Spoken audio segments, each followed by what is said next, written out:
कहानी नीरू की है। पंजाब की नीरू की शादी दिल्ली के राहुल से होती है।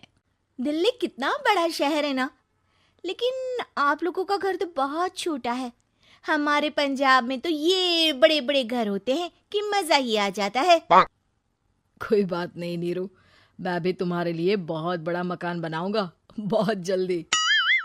नीरू के पिता जहाँ पंजाब के जाने माने व्यापारी थे, वहीं उसका पति राहुल दिल्ली में एक सिंपल नौकरी करता था। माँ, यहाँ तो घी मक्खन इतना महंगा है कि क्या बताऊं। मैं तो तरस ही जाती हूँ घी खाने के लिए। नीरू की माँ को ये सुनकर बहुत दुख होता है। मेरी बेटी को घी नसीब नहीं हो रहा है और ये बहू यहाँ बैठकर घी में शक्कर डाल रही है।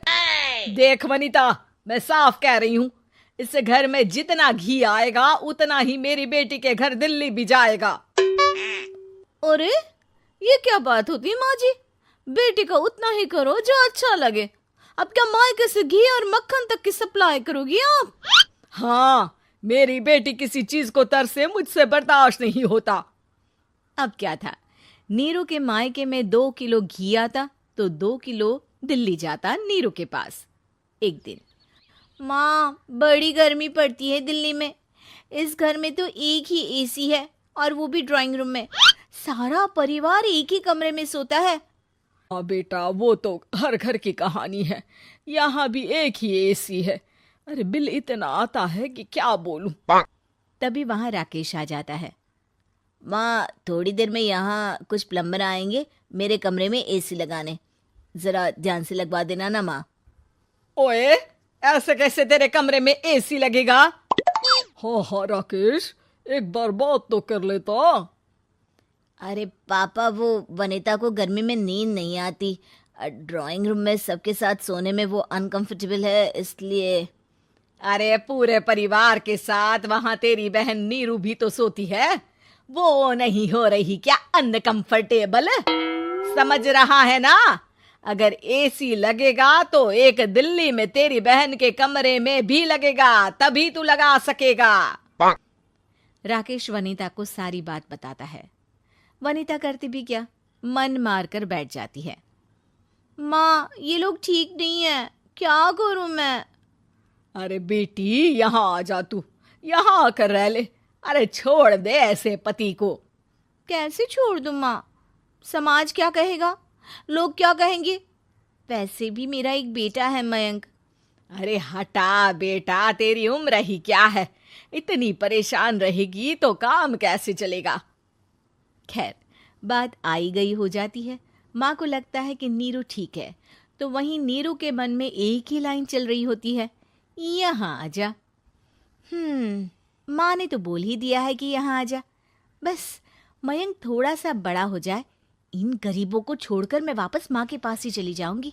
वो इसी सोच में बाजार में चल रही थी कि मैम, आपका दुपट्टा जमीन को छू रहा है। नीरू जैसे ही उस लड़की की तरफ देखती है, देखती ही रह जाती है। हाय रे, कितना सुंदर लड़का है ये। अब क्या हुआ? मैंने कहा आपका दुपट्टा। तो खुद ही उठाकर दे दो ना। लड़का समझ जाता है कि नीरू उस पर फिदा हो चुकी है। वो उससे उसका नंबर लेकर चला जाता है। अब क्या था, नीरू और रोहित में लगातार बातें होने लगती है। मैं हरियाणा का रहने वाला हूँ, यहाँ एक बड़ी कंपनी का मैनेजर हूँ। अच्छा, और कितने बच्चे हैं तुम्हारे? बच्चे? अरे मेरी तो शादी भी नहीं हुई है। तुम बताओ, शादी करोगी? नीरू शर्मा जाती है। अब लेकिन मैं तो पहले से ही शादीशुदा हूँ। मुझे फर्क नहीं पड़ता, बस तुम शादी कर लो, भाग चलते हैं। बहुत पैसे वाला हूँ मैं, हमेशा खुश रखूंगा तुम्हें। नीरू रोहित से मिलकर सारा प्लान बना लेती है और फिर एक दिन घर से भाग जाती है। दोनों शादी कर लेते हैं। शादी के बाद, क्या बात है नीरू, तुम्हें परेशान सा देखता हूँ, सब ठीक तो है ना? हाँ हाँ, सब ठीक है।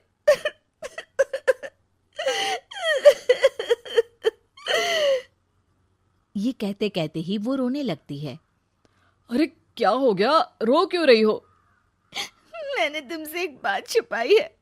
और वही बात अब मुझे परेशान कर रही है।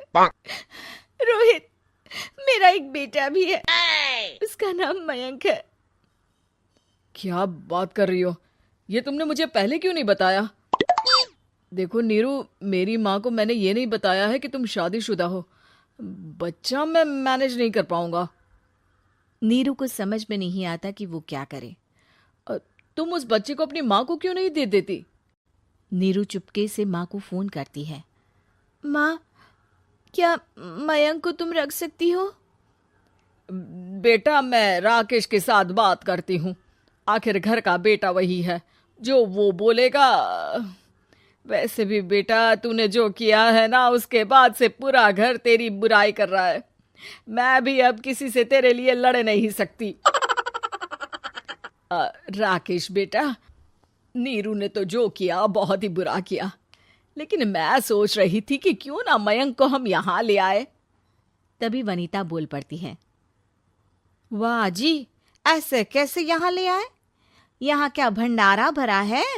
और जिस बच्चे की माँ ने नहीं सोचा, उसके लिए हम क्यों सोचे? नीरू को एक बार तो अपने बच्चे के बारे में सोचना चाहिए था ना। अरे लेकिन तेरे पास भी तो लड़का नहीं है ना वनीता। माँ, वनीता ठीक बोल रही है। कल को वो बड़ा होकर इसी घर का हिस्सा मांगेगा तो हम क्या करेंगे? माँ कहती भी तो क्या, वो चुप रह जाती है। वहीं नीरू का पहला पति कहता है। माँ, अगर आज भी वो वापस आ जाए तो मैं उसे माफ कर दूंगा। बेटा, गरीबी चीज ही ऐसी है, क्या करेगा। तू तो अब मयंक का सोच। वो बेचारा तो बिना माँ का हो गया। मयंक के खातिर तू दूसरी शादी कर ले बेटा। लोगों के लाख समझाने के बाद नीरू के पहले पति की शादी रिद्धि से हो जाती है, जिसके पहले पति से 2 बच्चे होते हैं। देखो जी, मैंने शादी सिर्फ बच्चे के खातिर की है। मैंने भी शादी सिर्फ बच्चों के खातिर की है। वहीं नीरू के दूसरे पति के मन में ये बात घर कर जाती है कि नीरू एक मासूम बच्चे को उसके खातिर छोड़ कर आई है। अब देखो नीरू, मुझे लगता है कि जो औरत अपनी कोख का बच्चा छोड़ सकती है, वो तो कुछ भी कर सकती है। कल को तुम्हें मुझसे अच्छा कोई मिल गया तो तुम तो मुझे भी बाय बाय कर दोगी ना। नीरू को अब उसका दूसरा पति ताने देना शुरू कर देता है। तंग आकर नीरू उसके यहाँ से भागकर अपने पहले पति के पास चली जाती है, लेकिन ससुराल में क्या लेने आई है नीरू, मयंक को? नहीं नहीं सासू माँ, मुझसे गलती हो गई, मुझे माफ कर दीजिए। नीरू, अब वक्त खत्म हो गया है, मेरी शादी हो चुकी है। तो छोड़ दो ना उसे, हमारा बच्चा है। मैं आपको अपनी माँ नहीं मानता, मेरी नहीं मान तो बात अच्छी है। नीरू मयंक की बात सुनकर समझ जाती है कि उसके पास अब न आसमान रहा ना ही जमीन।